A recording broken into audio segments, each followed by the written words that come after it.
Welcome to the Social Regressive. You know the aphorism, never meet your heroes? It implies that reality is not going to match up to the fantasy that you build up in your head about a certain person or about something.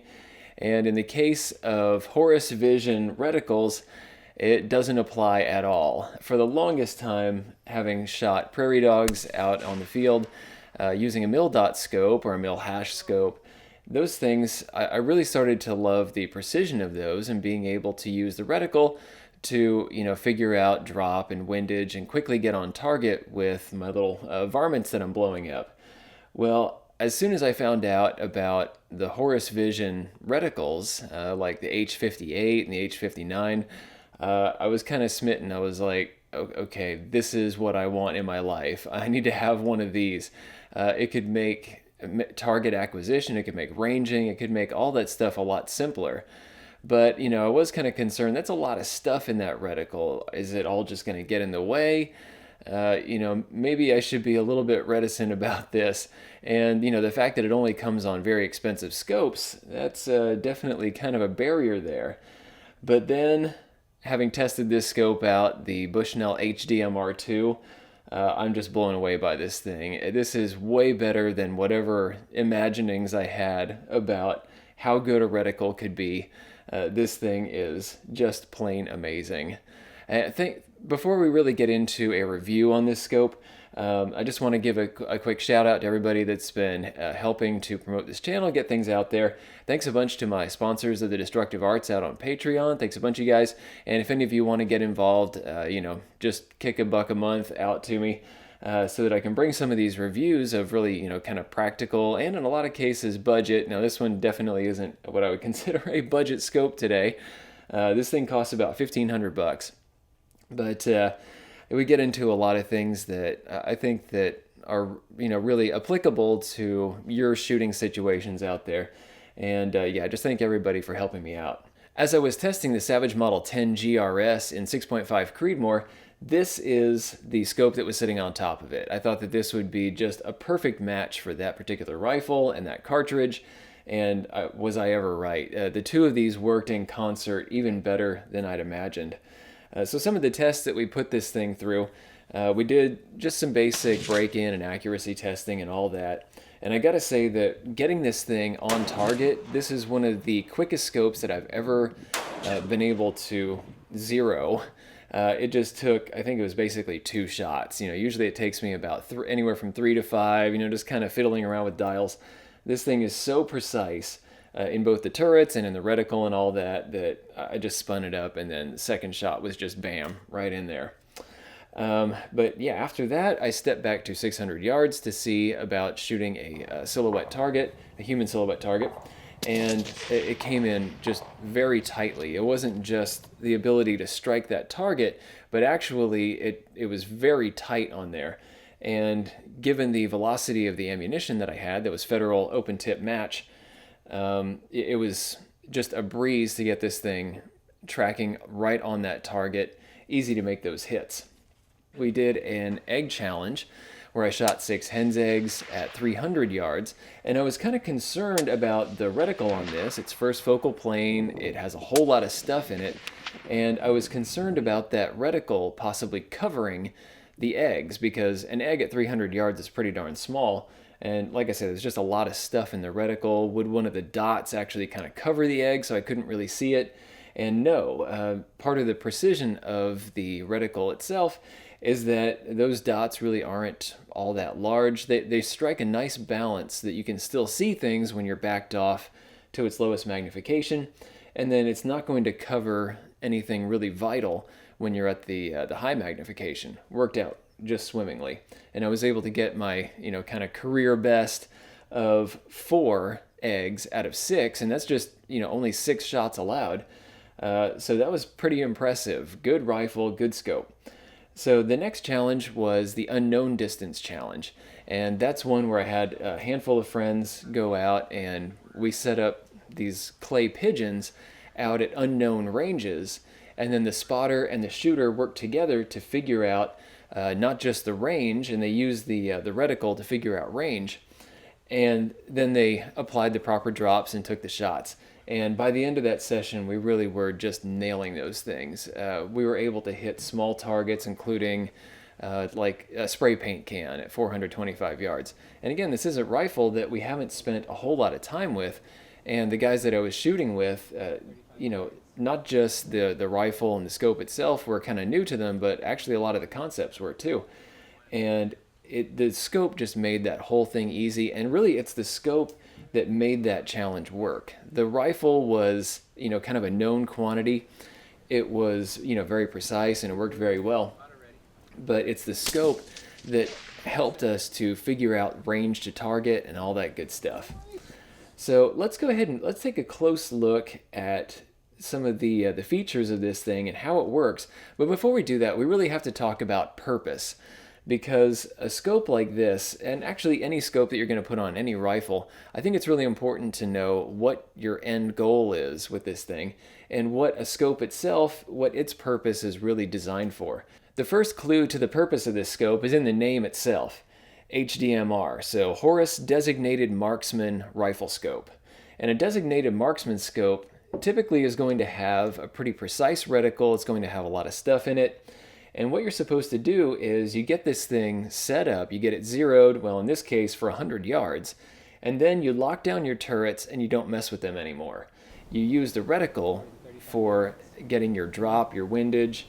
It has all kinds of stuff in there so that you don't actually have to mess with your turrets anymore. You don't have to take your eye out of the ocular end here and start messing around with any of your mechanicals. You just stay in the image. And then you just shift your point of aim using all those great little lines and dots and things. And what you end up with is a combination of precision, because there is a ton of precision in this reticle, and you also get great speed. So if you take a shot at a target, you miss, you make a very quick adjustment, and you make that second shot. And since you do have all that stuff in the reticle, ranging the target becomes pretty easy, and hitting the target, as long as you know your proper dope, also becomes pretty easy.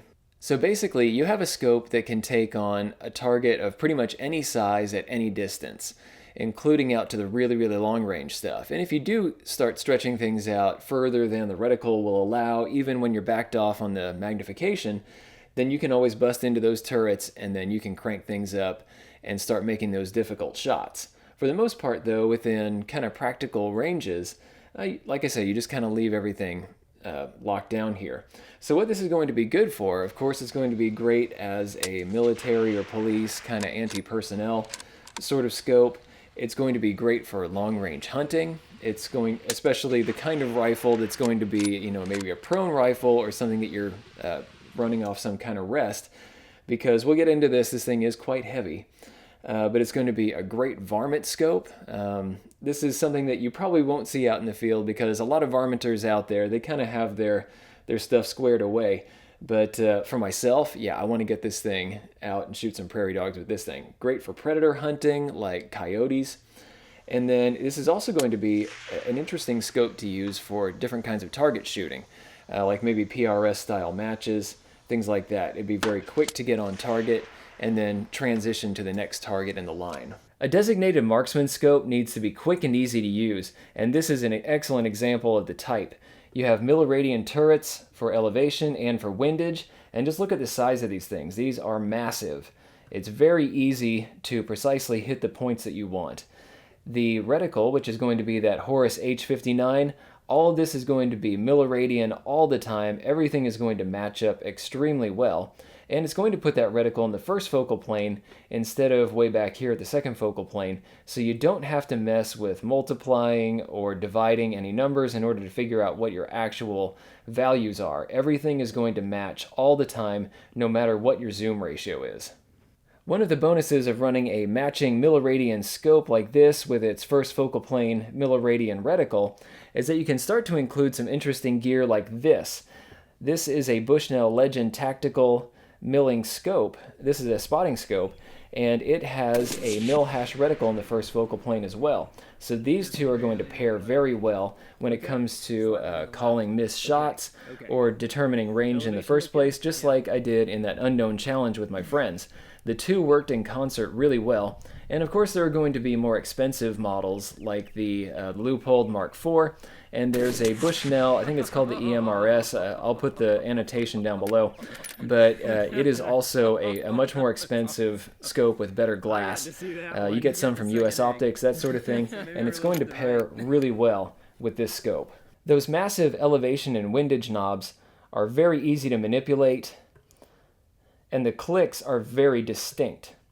You may not be able to hear them very well. Here, I'll give you an indication right here with the audio.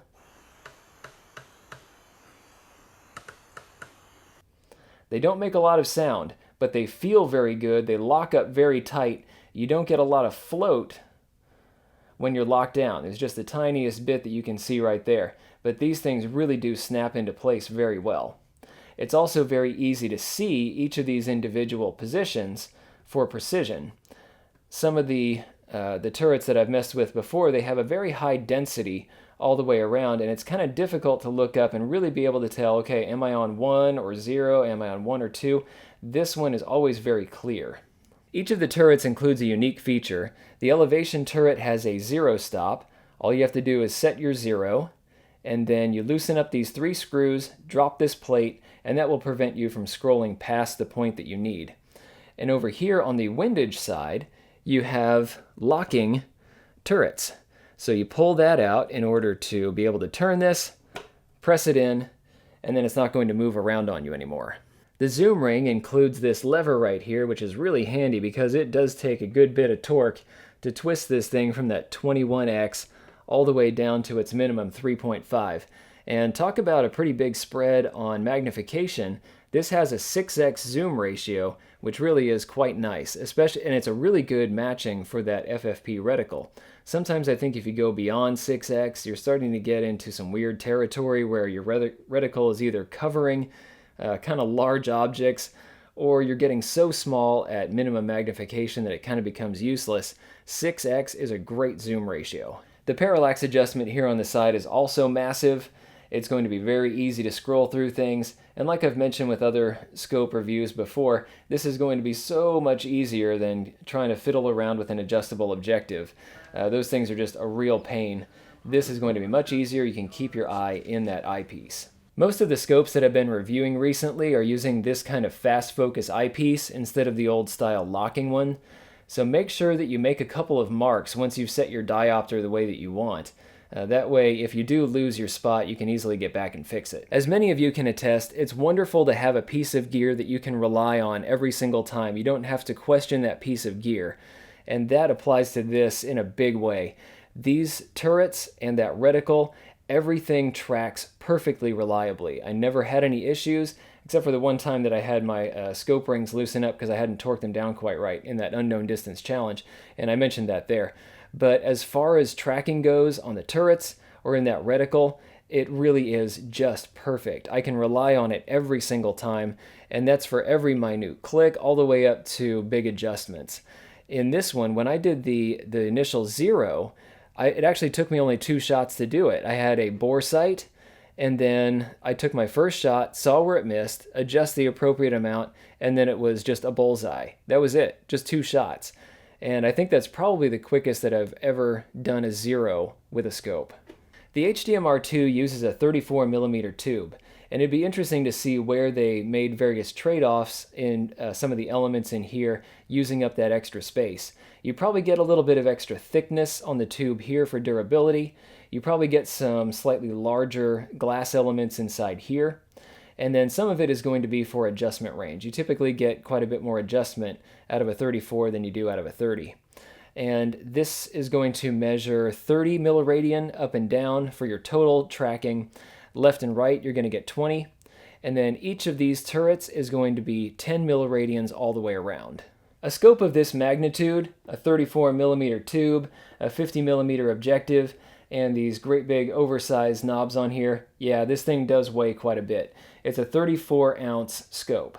But really, as far as feature set and type of scope goes, it's not that bad in the market. You're definitely going to have a lot more weight with a Valdata or a Schmidt-Bender, those sorts of things. And part of that is going to be features, part of it is just going to be how heavily it's built. This is on the lighter end of things, but still, you do need to preclude this being an offhand scope. This is not going to go on an offhand rifle. This really is for a prone rifle. It's just a bit too much weight for that sort of thing. As far as size goes, though, this thing is actually amazingly short. This is less than 13 inches from ocular to objective, and you do get this extra sunshade if you want to throw that on there.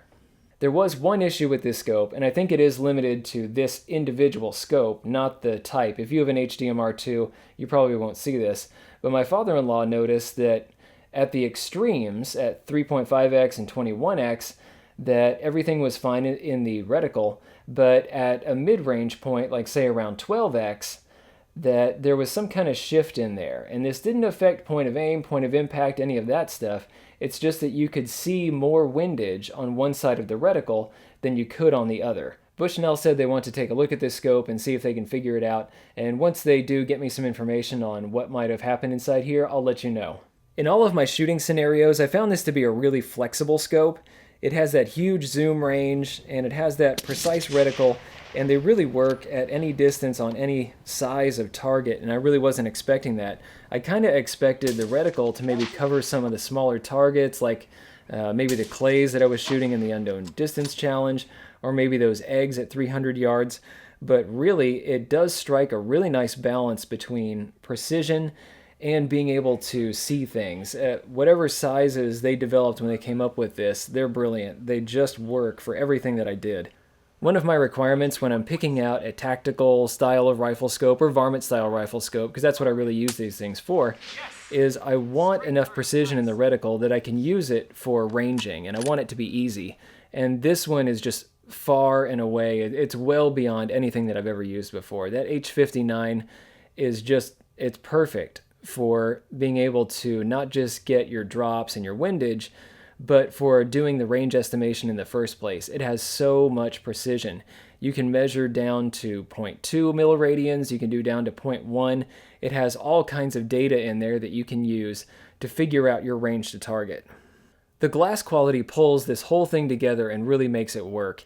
Edge-to-edge resolution is very fine. You can see all kinds of details, and this starts to get into that wonderful territory that I've talked about before, where it's not like you're looking through a scope anymore, it's more like you're seeing the target close up. It's like you're using your own eyeballs with a reticle in the way, and I just love that feeling. It's the best way to shoot. It has enough resolution that you can see mirage, you can read all those little wind cues like swaying grass and all that sort of stuff, and you get actually kind of a real deep depth of field. You guys that shoot with cameras, you know what I'm talking about. It's like the stuff that's in the foreground, stuff that's in the background, you can still really see those things, you can focus on them and get some cues even though the scope itself is focused on that main target. And that's really nice, especially when you are dealing with wind. In the Egg Challenge, I was also able to see bullet holes out at 300 yards with that little 6.5 millimeter bullet, and that I think is a great indication of the quality of the scope. Color reproduction and contrast are both just excellent on this thing, and its low light capabilities with that 50 millimeter objective are wonderful. I'm guessing that overall, all through this thing, all the lenses are going to be bigger than usual. There's going to be a lot of light collection, and so this is not just a dusk scope, this is a scope that you can use at night as long as you do have some illumination like from the moon, something like that. And the image overall is very large. It has a very easy eye relief. You would think for a 21x scope that you'd have a little bit of difficulty getting behind it and getting your eye in just the right place, but just with the massive exit pupil that you get on this thing, it is really easy to get behind it, and you can shift around a little bit and it's not going to be a problem. You're not going to get any light leaks, any flashes, anything like that. You just get this wonderful large image without much tunneling, and it just works no matter what zoom ratio you're on. To me, the HDMR-II is the flagship of the Bushnell lineup. They definitely have some scopes that cost a bit more, and they have some with more features like illuminated reticles and all that sort of stuff. But to me, just because of that reticle and the way that this thing works, this one is kind of the tippy top in my mind. This is going to be useful for pretty much anything that doesn't involve standing and shooting, just because of that weight issue.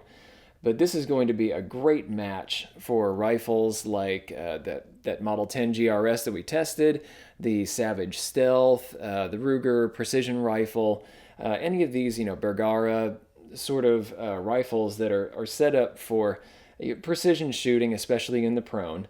And as you kind of look at the competition for this rifle scope, you have a lot of really good options from Vortex and from like the Leupold Mark 6 series. Of course, you have all the European optics, Schmidt and Bender, and all that sort of stuff. But one thing to consider is, as far as I know, for the kind of feature set that you get on this and the reticle, first focal plane, MRAD, all the way around, this one is a terrific bargain. And when you consider that, you get that wonderful reticle and you get this excellent glass, and it costs considerably less than all of the others out there, it really makes this worth a good close look.